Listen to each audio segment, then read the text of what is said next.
کاوین تو که قوتابیا پول دوازدێ اگر پرسیاری که تبکن ببینم آیا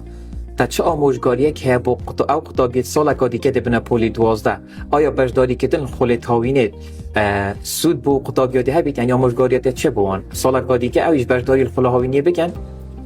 اسوکی قوتابیا کم بجداری لعوه خلا هاوینه کری یا پول دوازدێ راستی خلا هاوینه فایده که زور هی بود طلبه راستی اگر پاش روزه که گشت بویدن اسوکی قوتابیا کم بجداری بکره و یا مهمیا موای کل پیشدست بو هاوینه بس هر کلمه لوانه نزانید او وقت خود چاوا در باز کردن به خوندن پول دوازدێ بس اگر تو بجداری لعوه خلا هاوینه بکی ده بوده فایده که زورتر هبیدن و ده پاش روزه تا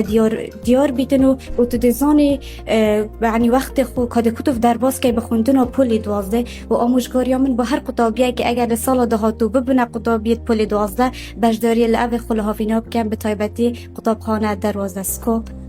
لاین اقام مستقبل دست خوش کاوین یعنی کاوین ده وکو قوتابیا که پول دوازدێ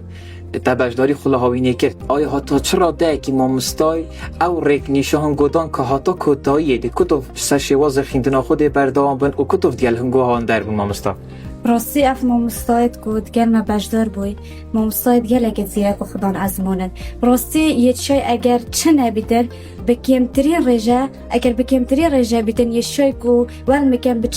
به چندین رگا اصل سر مثلا لسر اصیلا پول دوازدێ بشن به چندین رگا بچمشی کار اوید پرسیاره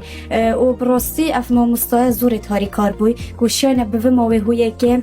اوان درسانه همی منهجی و توا بکن و شم باشترین شو خدمت ما بکن و متید که هیدن دست خوش شیویا سر کفتنی بدت خواست